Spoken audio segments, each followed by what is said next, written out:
Alright, hey guys, it's me the Mayor again, and today we have the Sig Saure 220 with the 10-rounder mags, factory mags, guys.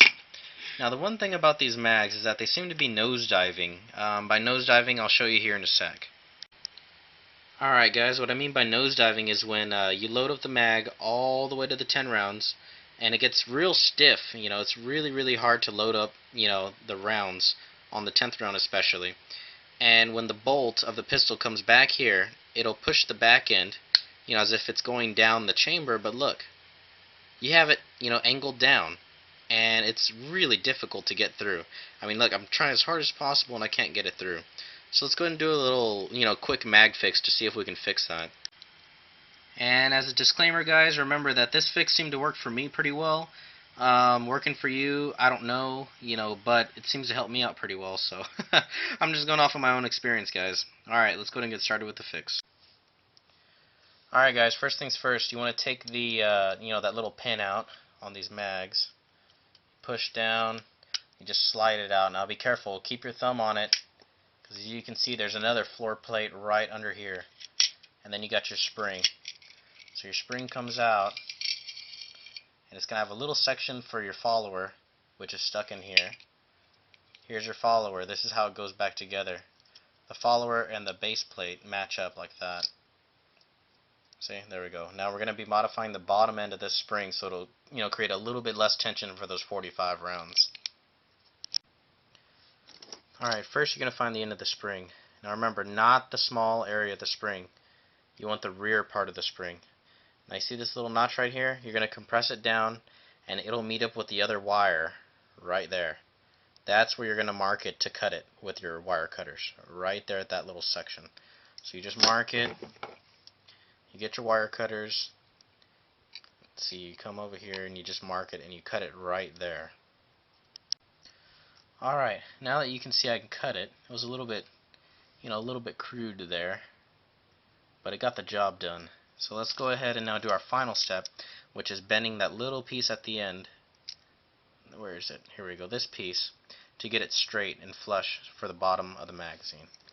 So you just kind of modify it a little bit, to your taste. It's kind of hard to bend down, so you gotta really think about it.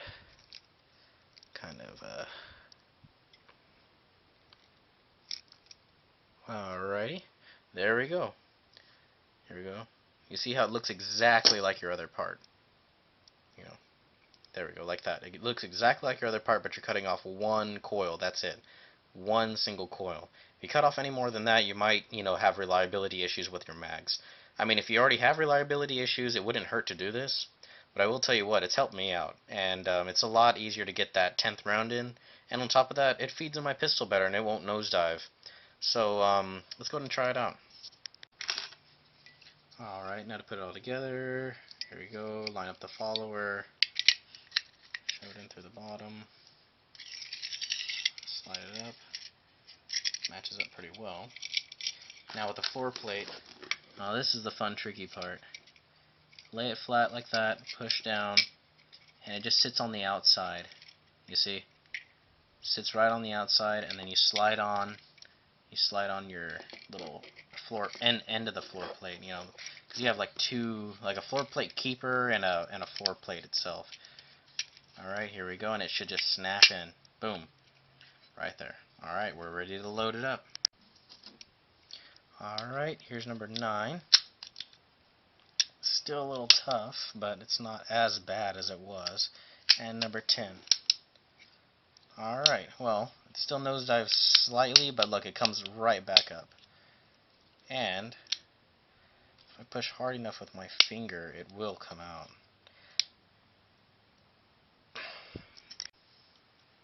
Alright guys, we got the last ones in, all the way to the 10. Got it loaded up. You see it's right in there.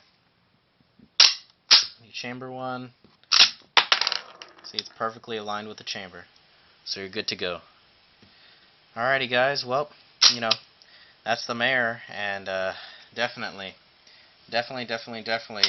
first, before you try this, what you want to do is, let me see if there's a round in here. Yeah, it's got a round. Shake it out.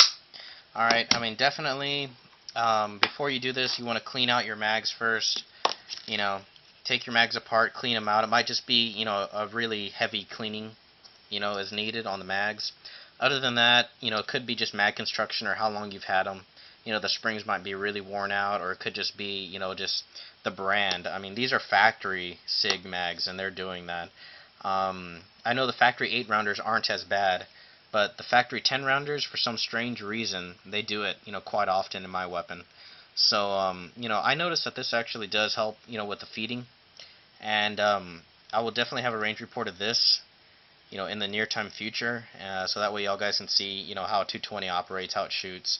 Other than that, you know, just stay safe, guys, and you know, before you do any of these modifications, I suggest, you know, a thorough cleaning, and see if it operates correctly, because you might just have a lot of gunk, you know, underneath these feed lips, or you know, if you just have the mag all gummed up. All right, guys, well, that's the mayor. Thanks for watching.